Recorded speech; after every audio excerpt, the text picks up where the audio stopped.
Hello friends, कैसे हैं आप सभी। स्वागत है आप सभी का आपके अपने यूट्यूब चैनल विधि वैकेंसी पोर्टल पर। आज फिर एक नए लीगल जॉब नोटिफिकेशन के साथ आपके सामने इस वीडियो में, तो आखिर तक हमारे साथ बने रहें। आज का हमारा नोटिफिकेशन एसबीआई के स्टेट बैंक ऑफ इंडिया के द्वारा निकाली गई वैकेंसीज़ हैं। और वैकेंसी भाई थोड़ी बहुत नहीं है, बहुत अच्छी खासी यहाँ पर आप लोगों को वैकेंसी देखने के लिए मिलेंगी। आप यहाँ देखेंगे कि पोस्ट एक तो आपकी असिस्टेंट मैनेजर लॉ की है और दूसरी पोस्ट आपकी डिप्यूटी मैनेजर लॉ की है। और यहाँ पर बहुत अच्छी एंड गोल्डन अपॉर्चुनिटी है लॉ वालों के लिए।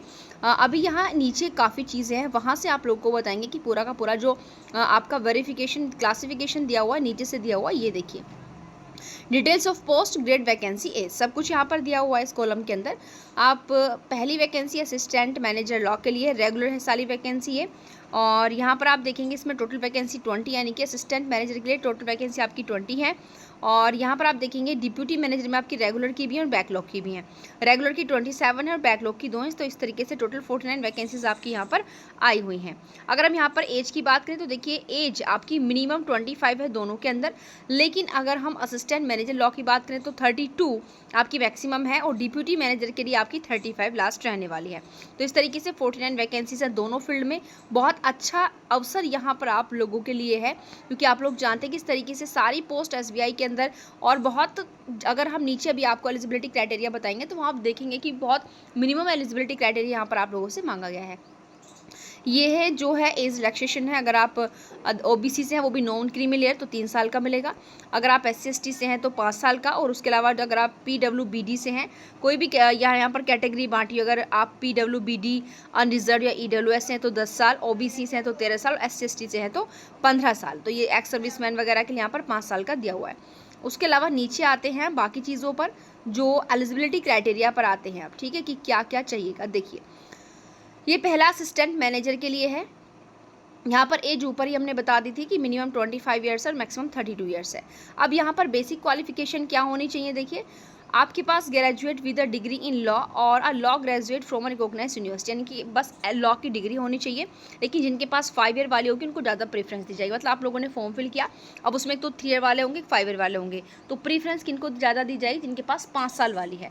तो नॉर्मल बस यहाँ पर लॉ की डिग्री मांग रहे हैं। अब आप देख रहे होंगे कि बाकी कोई भी एक्सपीरियंस, मतलब एक्सपीरियंस तो है, लेकिन यहाँ पर इस डिग्री के अलावा और कोई दूसरी रिक्वायरमेंट नहीं है, ना तो परसेंटेज की है, ना कि पोस्ट ग्रेजुएशन की है। अब यहाँ पर वर्क एक्सपीरियंस है मैंडेटरी, 3 चीज़ों में है, तीनों में से किसी में भी चलेगा।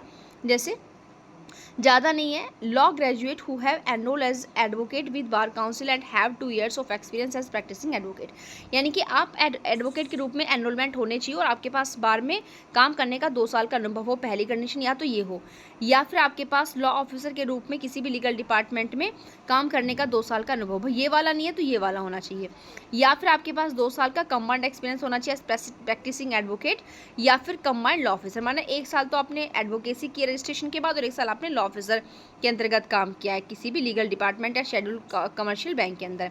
तो कुल मिलाकर मतलब 1 साल 2 साल आपके पास हो गए, तीनों में से कोई भी एक चलेगा। और यहाँ पर अनुभव कब से काउंट होगा, जिस दिन आपने अपना एनरोलमेंट कराया है। यहाँ पर कोई AIBE का क्राइटेरिया नहीं है, बिल्कुल सिंपल कह रहे हैं कि the experience should be after enrol as advocate with bar council. जिस दिन आप अपनी स्टेट की बार काउंसिल में अपना एनरोलमेंट कराते हैं उस दिन से आपका एक्सपीरियंस काउंट होना शुरू हो जाएगा। तो आप यहाँ देख लेंगे कि बहुत ज़्यादा कुछ भी नहीं मांगा गया है। आगे डिप्यूटी मैनेजर लॉ के अंदर, तो डिप्यूटी मैनेजर लॉ में भी सारी चीज़ें वही है, बस एज का क्राइटेरिया 35 ईयर्स हो चुका है। बाकी यहाँ पर भी लॉ ग्रेजुएट होना चाहिए, जिनके पास 5 साल की इंटीग्रेटेड वाली है उनके लिए यहाँ पर बेनिफिट है। और बाकी मैंडेटरी, इसमें एक्सपीरियंस 4 साल का हो जाता है, क्योंकि उसमें 2 साल का, इसमें 4 साल का है। बाकी सारी चीज़ें सेम है, या तो अधिवक्ता के रूप में हो या फिर लॉ ऑफिसर के रूप में, दोनों में कंबाइंड आपके पास 4 साल का हो, ठीक है। तो यहाँ पर जो नॉर्मली लॉ असिस्टेंट की है उसमें आपका 2 साल, डिप्यूटी मैनेजर की में आपकी 4 साल, ठीक है। अब आते हैं नीचे बाकी चीज़ों पर। ये आपकी सैलरी पैकेज है, कितना मिलेगा। तो असिस्टेंट मैनेजर के लिए जो है, असिस्टेंट मैनेजर के लिए रहेगी आपकी फाइनली सारी चीज़ें आने के बाद 85,920, यानी कि 50,920 रुपये। और अगर आप जो है डिप्यूटी मैनेजर लॉ के लिए अप्लाई करेंगे इस पद के लिए, अगर आप एलिजिबल है, मतलब 4 साल का अनुभव है आपके पास, तो फिर लास्टली आपकी हो जाएगी 93,960, यानी कि 93,960। तो सैलरी पैकेज बहुत अच्छा है दोनों के अंदर। पोस्टिंग आपकी कहीं भी हो सकती है ऑल ओवर इंडिया में, ठीक है। ये सिलेक्शन प्रोसीजर कैसे होगा, तो आपका ऑनलाइन रिटन टेस्ट होगा, CBT होगा, और डेट नहीं दी हुई है और इसमें मंथ है आपका अगस्त महीने में हो सकता है। The call letter of test will be uploaded on bank website and also advice to the candidates through SMS and email. आपको समय समय पर मतलब ये आपको ईमेल कर दिया जाएगा आपकी ठीक है वेबसाइट पर बैंक के द्वारा। उसके अलावा आप वहाँ से डाउनलोड कर लें कॉल लेटर। यहाँ से आप देखेंगे एक जगह है जहाँ पर आपका टेस्ट हो सकता है, तो यहाँ पर कहीं भी हो सकता है, याद रखिएगा, मतलब आपके जो आसपास वाला एरिया होगा या फिर फॉर्म में आपको आ रहा होगा कि भाई आप कौन सा यहाँ पर चूज़ कर सकते हैं, तो इनमें से कोई चूज़ कर सकते हैं। ठीक है, ये यूपी में दिए हुए हैं, देखिए आपके यूपी में आपका कहाँ है, आपका प्रयागराज है, कानपुर है, लखनऊ है, मेरठ है, ये आपका वाराणसी, ये आपके यूपी में बन सकते हैं, समझ रहे हैं। उसके अलावा अब आते हैं हम पेपर कैसे होगा। इनके pattern for online written examination, online written examination will consist of objective type ही होगा and descriptive type test as below, दोनों होंगे। देखिए MCQ टाइप भी होगा, या ऑब्जेक्टिव होगा, डेस्क्रिप्टिव भी होगा। पहले देखिए ऑब्जेक्टिव वाला भी 50 नंबर का है और डेस्क्रिप्टिव भी 50 नंबर का है। ऑब्जेक्टिव कैसे होगा, एक तो जनरल एप्टीट्यूड का होगा, एक प्रोफेशनल नॉलेज का होगा, मतलब आपके जो मेन सब्जेक्ट होते हैं। जनरल एप्टीट्यूड में टेस्ट ऑफ रीजनिंग और इंग्लिश लैंग्वेज का होगा। इनके 25 नंबर की आपकी टेस्ट ऑफ रीजनिंग होगी, 25 नंबर होंगे इनके, 25 क्वेश्चन 25 नंबर, और इंग्लिश लैंग्वेज में 35 क्वेश्चन होंगे, 35 नंबर के होंगे। इन दोनों के लिए कुल मिलाकर आपको 45 मिनट का टाइम मिलेगा। जो आपका प्रोफेशनल नॉलेज का होगा उसमें 50 क्वेश्चन 50 नंबर, एक क्वेश्चन 1 नंबर का रहेगा, उसमें भी आपको 45 मिनट का टाइम यहाँ पर दिया जाएगा। और यहाँ पर ऑनलाइन रिटन एग्जामिनेशन में किसी प्रकार की नेगेटिव मार्किंग बिल्कुल भी नहीं रहने वाली। उसके अलावा डेस्क्रिप्टिव जो है ये आपका टेस्ट, इसमें केवल 5 क्वेश्चन आएंगे। ठीक है, एक क्वेश्चन 10 नंबर का होगा, 45 मिनट का टाइम इसमें आपको मिलने वाला है। टोटल 8 क्वेश्चन होंगे जिसमें से 5 आपको अटैम्प्ट करने हैं। ओके, और क्वालिफाइंग मार्क्स कितने होंगे यहाँ पर डिसाइड नहीं, बट बैंक यहाँ पर डिसाइड करेगा, इन्होंने खोल दिया है।